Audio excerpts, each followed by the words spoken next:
Welcome to Killer Women with your host, best-selling author Danielle Girard. And now, Danielle's next killer woman.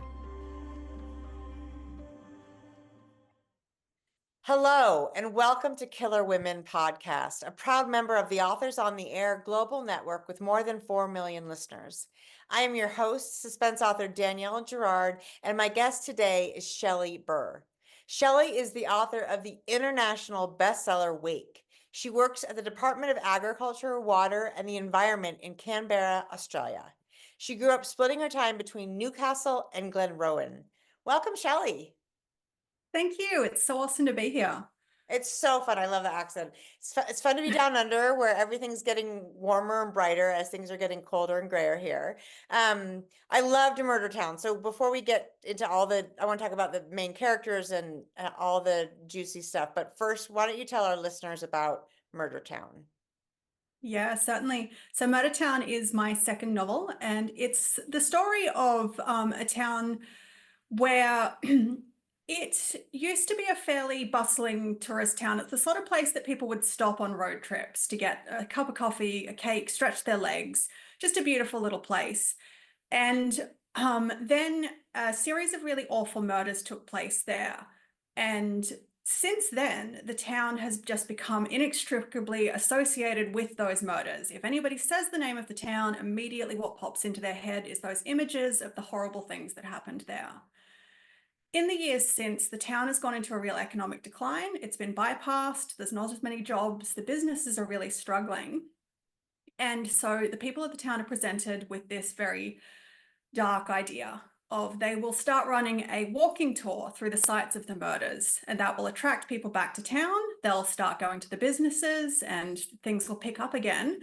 At the same time, the people that were killed are the friends and family of the people in town. And so they're trading on that memory. And it's like, do we really want to even more closely tie ourselves into this dark history? You know, even if the alternative is potentially letting the town collapse entirely and disappear.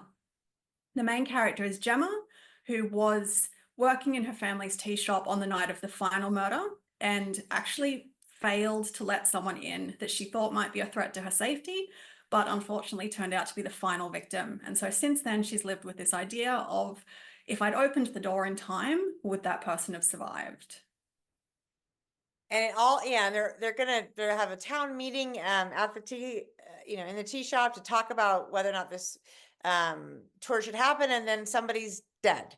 So that's how the whole thing launches, and the rest of it is a fun sort of cat and mouse game with a lot of different pieces. It's, there's nothing sort of straightforward. It all fits together, but it's fun because it's not what you expect. It wasn't what I expected. So I really enjoyed. We had a character who was in prison, was a private investigator and in prison for doing something, I mean, not good, but arguably not as bad as some things. And he comes into the play.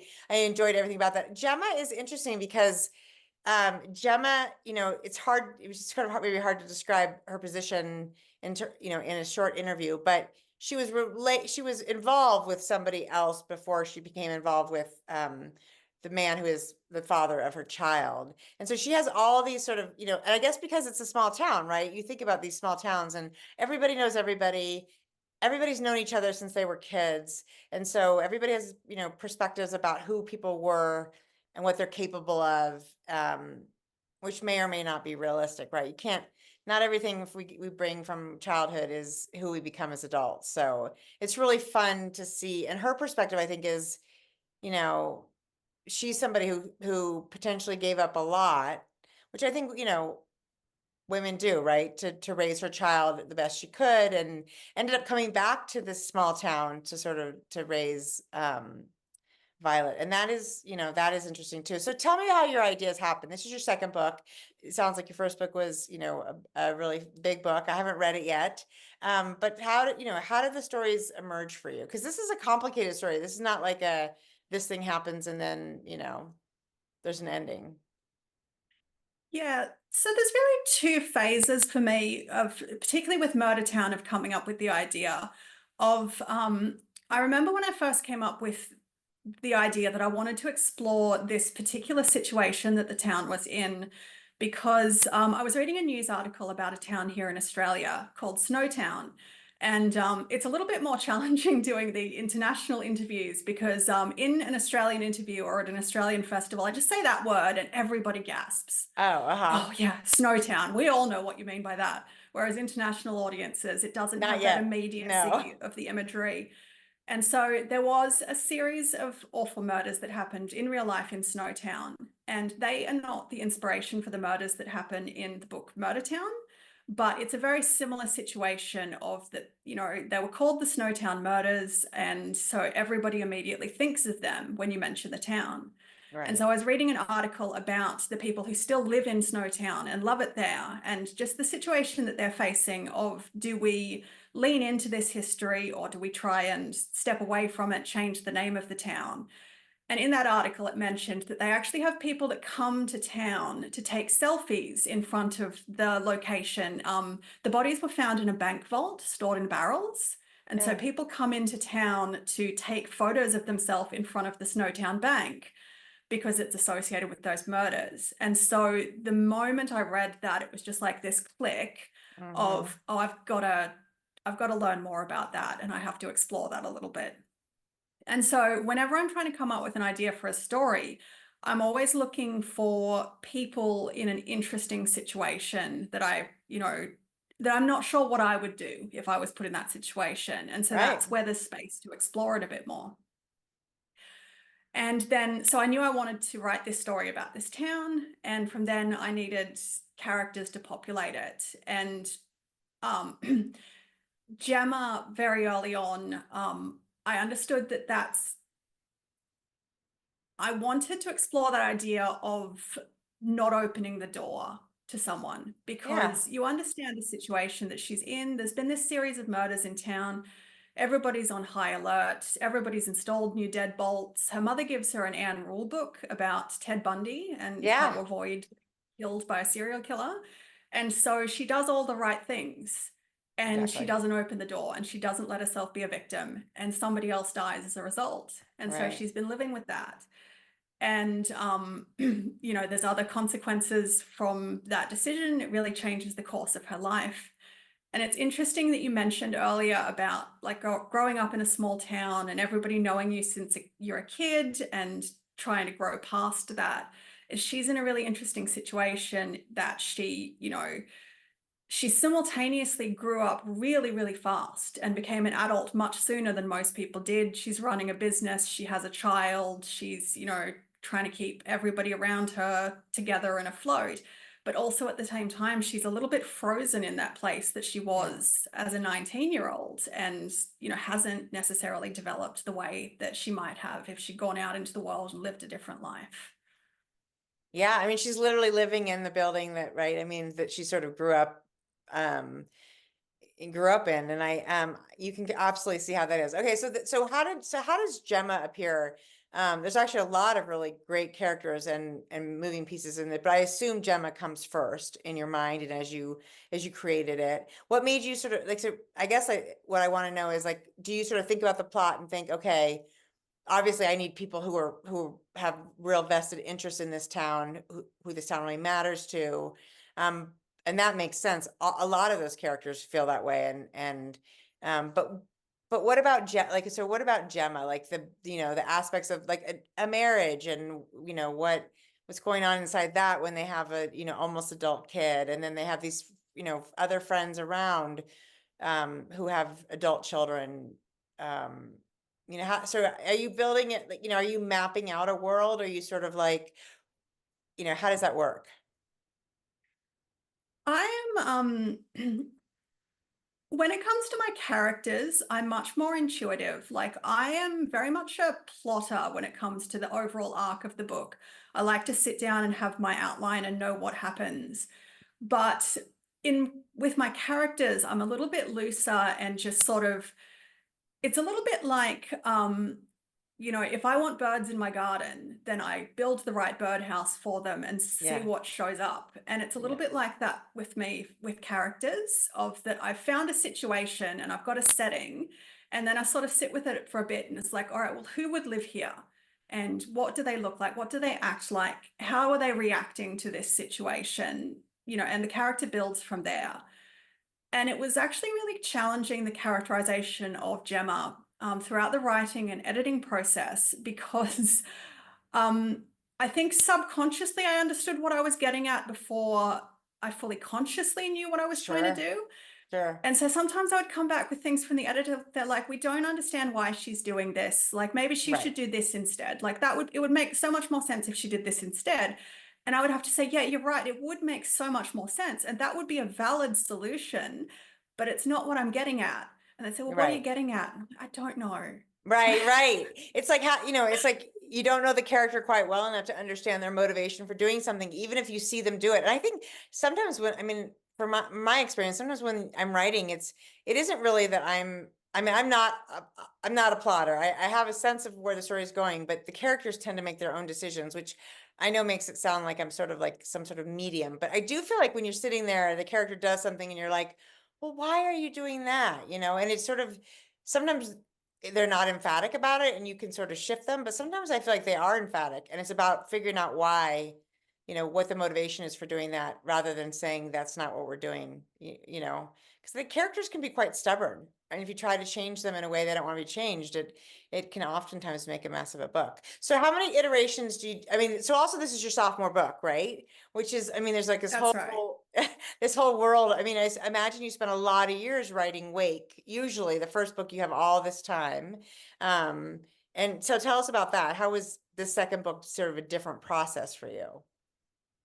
It was a really, really big shift because, like, I spent 4 years writing Wake, and that meant that I could do every iteration in my own time and, completely the way that I wanted to, and I could try a whole Yeah. bunch of different things. And for the bulk of the time that I was writing Wake, I really never knew if it would have an audience or not. Like, maybe this is just something special for me and I finish it for myself, and, my family reads it and tells me how great it is, and that's the end of it. So, Right. so it's a really different situation with the second book, where from page one, from the blank page, I knew that this would end up on shelves, and, at the very least, that some of the people who read Wake would want to read it. So with Wake, it was like, when we went to publication, the worst case scenario was that it would just disappear without a trace. Like, no one would be interested, and that would be disappointing. But what actually happened was that it really found an audience and people embraced it, which is really wonderful. And I'm not complaining, but it Right. also meant that with the second book, Mm-hmm. suddenly there were expectations, and I was like, oh, people are going to read this, and, like, what if Wake was a fluke? What if, I know. and so it is a little bit more nerve-wracking the second time.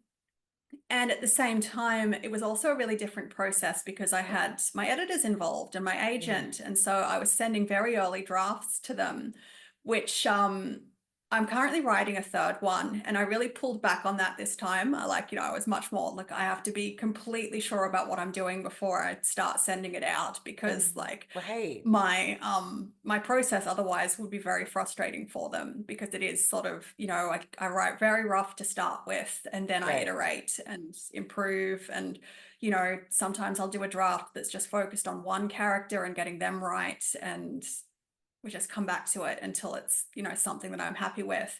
And so, with Wake, I had all the space in the world to do that, and to have Right. something that I was 100% sure, yes, this is what I want this book to be, before I ever Yeah. even considered showing it to anybody outside of, like, my immediate circle. Right. Whereas with Night of Town, it was a bit more collaborative early on, that people did get to peek at those early drafts, and, that was really vulnerable. But yeah, it's just so different. Yeah, it is so different. And I think the imposter syndrome, which I feel like still, I'm 16 books in, still shows up with every book. I'm like, oh boy, I don't know if I can do this. But I do think that there's a really special sort of difficulty with second book, or any book that follows a book that does really well. You know what I mean? It's like, and I think it's hard because, first of all, being a debut novelist gives you a bump, and Mhm. there's just a lot of buzz things that happen that for the first book that don't always happen for the second book. And it can, it can create a lot of sort of anxiety on your part, and hopefully the process now gets a little smoother and you're like, I know what I'm doing. And like you said, what you learned was it doesn't really make sense to send my agents or my agent and editors like the, beginning of the draft, because you got to figure out what you're doing, and too many cooks in the kitchen oftentimes just makes, right, a bigger mess of things. So that's exciting. And so when you did this, sounds like it's interesting that you say that you write a whole draft sort of based on one person. So you kind of know the plot, and you basically, do you mean that, for instance, you wrote this whole book, you would have written the whole book in Gemma's point of view, kind of, or how do you mean by that? I don't, for the first two, Wake and Murder Town, like the points of view that it's written in, right from the very beginning, I knew I was going to write with those. Okay. With Murder Town, I did debate for a while about whether I would use the second point of view of the private investigator, Lane Holland, or whether it would just simply be Gemma. Yeah. Because it did create an interesting effect having 2 points of view, because they're in very different places. Yeah. And it's not until about 2/3 of the way through the book that they actually communicate with each other directly. Yeah. Which is very different from the first one, where I had 2 point of view characters that were constantly interacting. And so the story was passing back and forth. Right. And so I did consider for a while, very, very early on in the process, of maybe I was being a little bit self-indulgent with the second point of view. Like I was bringing back a character from the first book. Am I the only one who wants to see this character again? I can definitely say from the reception I've had here from publication in Australia that there was definitely a lot of interest in seeing that character again. That's so fun. that's a relief. Yeah. Yeah. But when I say that I do drafts that focus on one character, my thing that I try my very best is for every character that has a name, to understand what the book would look like if they were the main character of the book. Like, could they sustain this story as the main character? And sometimes that would completely change the genre. Like, sometimes there's massive amounts of story that only I know about that never show up in the book, because that's just their little bit that they pop up in. Yeah. But like in theory, you could write an entire book that is from the point of view of, Jaylene, who is grieving her murdered son and also trying to shepherd her grieving grandchild towards adulthood. Right. Like, she could be a point of view character. Yes. It could happen. And Nico, who has a whole story of his own, right, you do a really beautiful job, because those are just sliver characters. We see them and we know them, but yeah, they have a much deeper, richer story that I think that, right, it could be a whole book. So. Yeah, and it's immensely challenging too, that when I pick a point of view character from that point on, because I don't use omniscient, it's very much what that character sees and hears is what the reader finds out about. And so sometimes it can be really challenging to get information onto the page from her point of view. It's just all part of the process though. And sometimes those challenges of, oh God, how do I make this work? How do I get her in the room for this conversation? How do I get this tiny bit of information to her that logically she couldn't have? Sometimes the best scenes come out of trying to solve that problem as well. Yeah, because you have to mix up where she is or what she's doing or overhears, and it sort of forces you to be more creative with it, which I think is right. I think it is, it is really interesting. And I like that. So is the third book related to this world? Yeah, that's right. So there's a single character that appears through all three, which is Lane Holland. And so he's kind of been a bit of a supporting character in the first two, and he gets to be the main character in the third one. So it's solely from his point of view. Which is actually lovely, because I know exactly the sort of little seed you put in that to the end of this book, which is, but I actually have to say, because I did not know that Wake is set in the same town.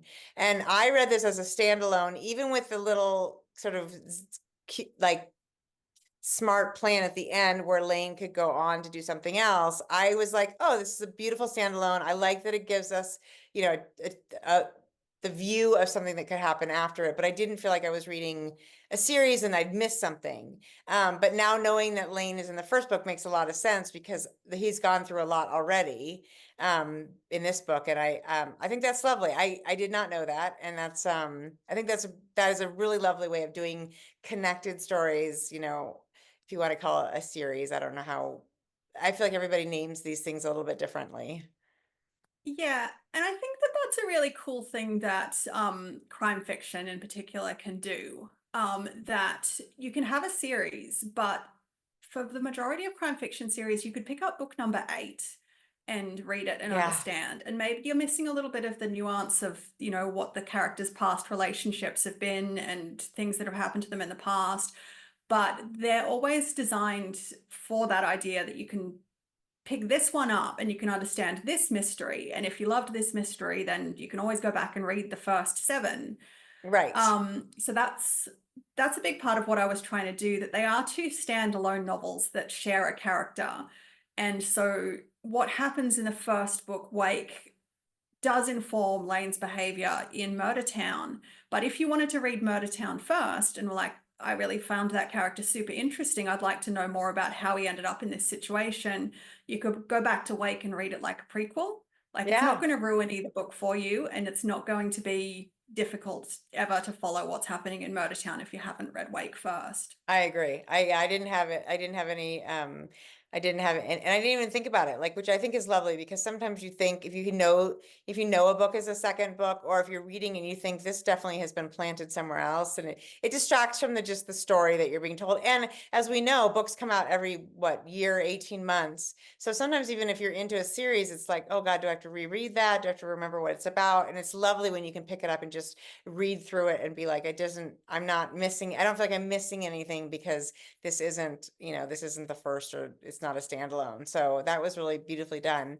And how do you keep track of this sort of, because you do have it's a pretty good size cast. And I felt like, I wasn't like, oh God, who's that person? I have to look it up. But I did feel like there's probably, 8 or 10 characters in the book who we are sort of following. Most of them in the town, but a couple, potentially 3 in the jail, in the prison. So, what's the method for that? Yeah, so I keep a running character list of just everybody who has a name and what their purpose is. The Murder Town, the number of characters in the town there's quite a few of them. And the most interesting thing about them is that they're all connected to each other in at least 2 different ways. Yes, So they are, right. yeah, so like, Gemma's best friend isn't just her best friend. Her best friend is also the wife of Gemma's husband's boss, and Yeah. their children are friends. And there's all of these Yes. different connections that they have to be considering all of the time.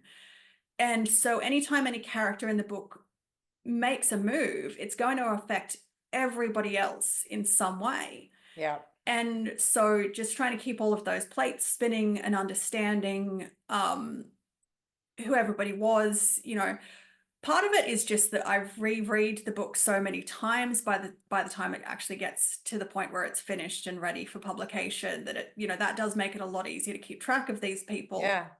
Also is why it's really important to have the editors there to be fresh eyes and say, hey, Yeah. this is actually quite challenging to follow. Can we get a little bit more explanation or Right. a reminder of who this person is and what their relevance is?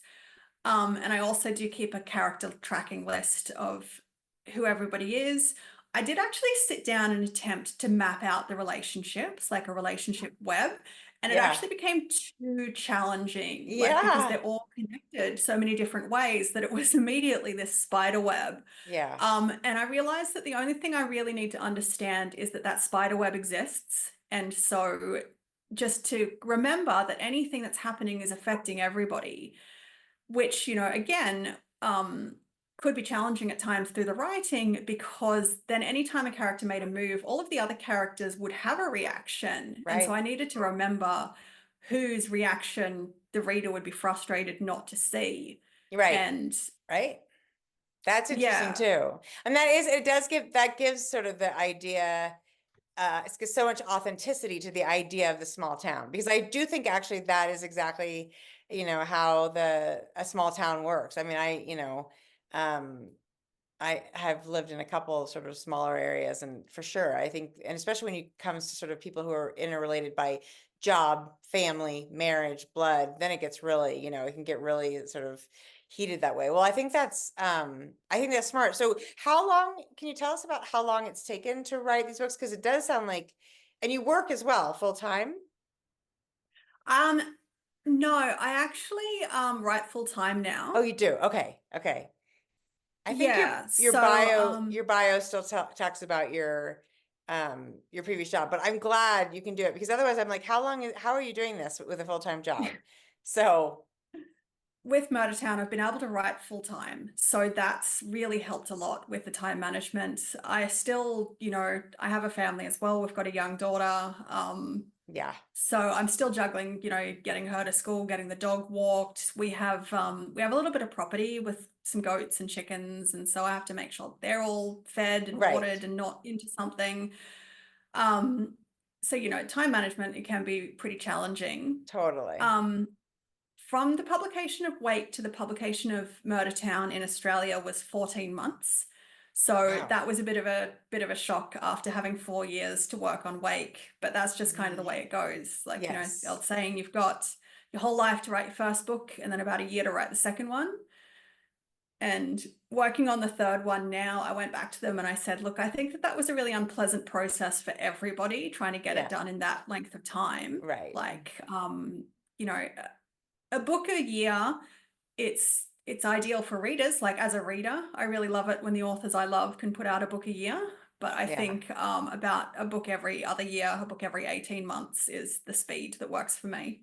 Totally. And I mean, the situation, it'll all change too, right? Based on stages of life. But Mm. yeah, I did this with little kids, and yeah, it's just, and also you're,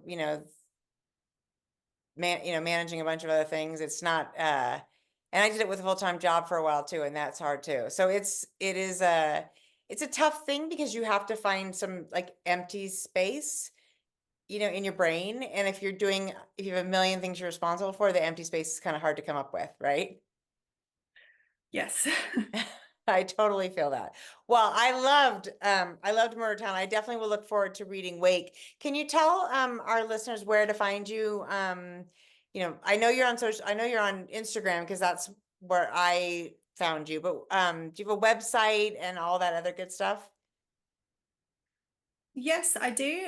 So I have my own website, which is shelleyburr.com.au. I think shelleyburr.com works as well, actually. Just spelt the same way as it appears in the episode info, I suppose.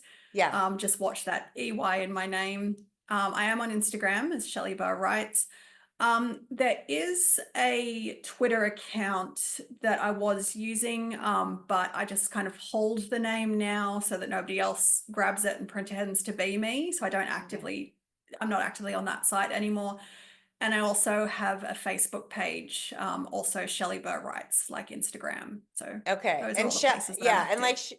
like she said, Shelley is like Mary Shelley, Shelley, and Burr, Burr. So if you're just listening, you can find her. But I also think if you Google Shelley Murder Town, you'd find her as well. So Probably. but it'll also, of course, be linked and on the Killer Women Facebook page, and we will be giving away a copy of Murder Town here shortly. And if you're listening to this right now, then the book is out in the US. It's been out for 2 days, and you should go get your copy. I really, really enjoyed it, Shelley. Congratulations on the second book, which is, I think, the hardest of them all. I think it's a fabulous book. Thanks so much. Thank you, everyone, for joining us on Killer Women with Shelley Burr. I'm Danielle, and we'll see you next time. Bye.